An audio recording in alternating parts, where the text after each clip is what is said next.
mga mare. Good afternoon. For today's video nga mga mare, at maghuhugas tayo ng plato. Sasamahan nyo ako maghuhugas mga mare. So let's go.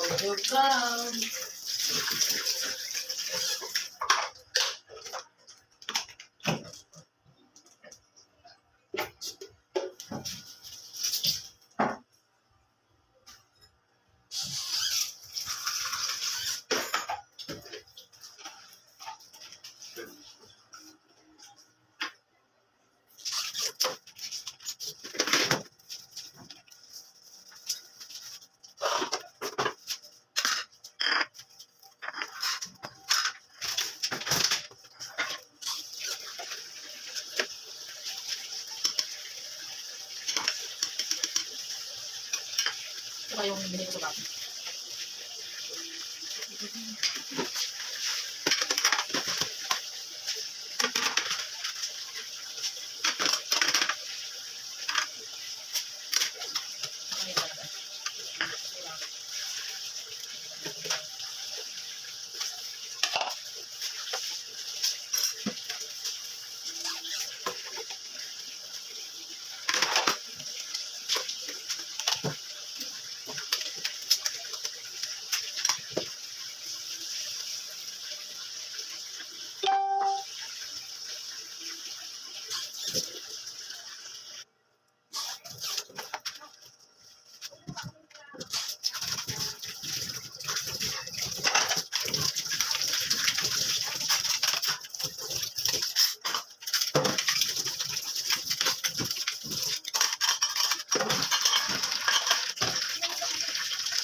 Tada!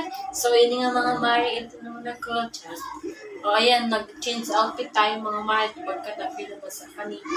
And then, for today's video nga mga mare, luto nga tayo na sinabawa na isda with gulay. So, for today's video nga mga mare, unahin natin muna ay maglagay tayo ng tubig. Gasan muna natin ang ating kaldero. Mga mare.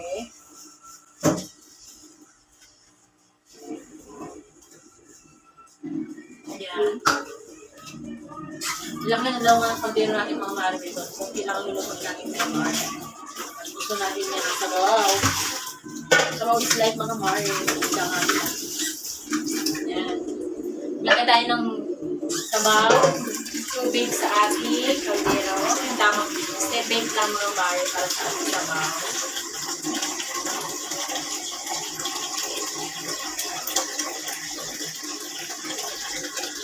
Ayan, yung mga mare. Ito na yung ating sabaw. Kunti lang yung mga mare.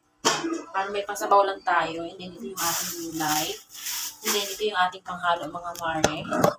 So, papakita ko nga sa inyo kung ano yung halo ko. Tada! Piniri itong isda. So, yun yung mga mare yung natin gagawin. Bubuksan natin yung kalan. And then, papakulo tayo ng tubig. Maghihiwa tayo ng sibuyas. Where's my sibuyas?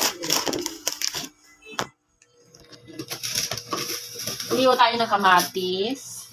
And then, sibuyas. Where's my sibuyas? Ano matulog tayo? So, yun ang mga bago. Ay, ito, meron tayo matira. Kaunting luya. And then, haluan nga natin din yung mga mari na hindi mawawala ang okra dyan, mga mari. Ayan. At tayo maghiwa ng mga lamas. Parang ating gulay ay sumarap.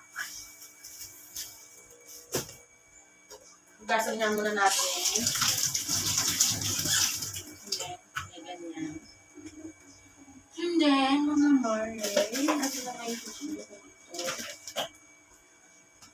Ay, ito pala mga mare, nilagay ko rin dito yung mother. Dito pa na rin ang aking mga kutsilyo sa baba. Hugasan nga muna natin yung mga mare.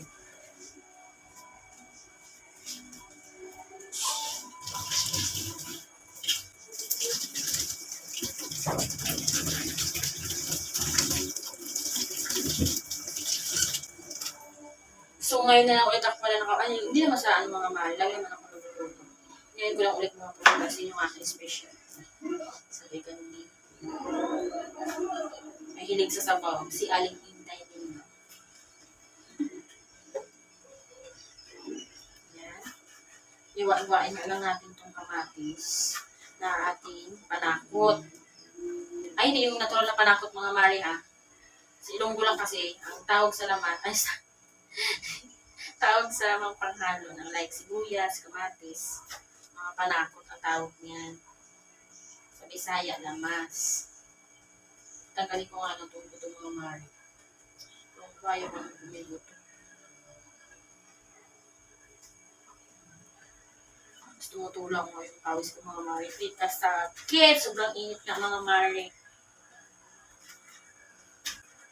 Yan, lupa na natin. Dahil yung ating sibuyas.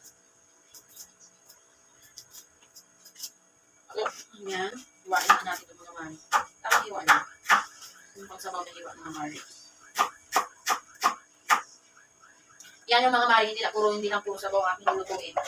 But next time, makakita ko sa inyo ang mga lulutuin kong like afritada, adobo, shadow. Luluto naman ako niyan mari, mga pamisan-minsan lang. Alam naman, iwas tayo saan mga mari. Masarap na maging gulay is life. Pero huwag lang puro gulay mga mari. Pamisan-minsan kailangan din natin kami para may ano tayo sa ating katawan mga mari. Yan, halo na nga natin dito. Ang ating laman.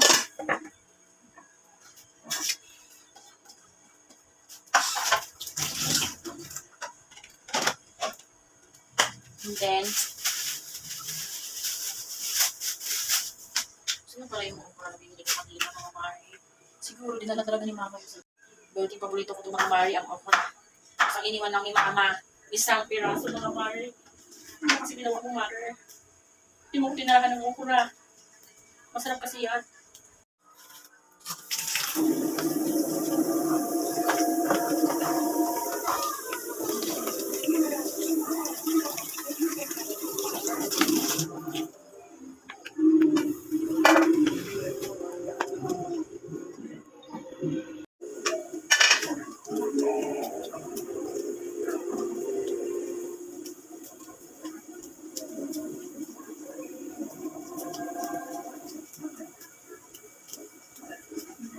So, yan nga for today's video mga mare, ang ating niluto.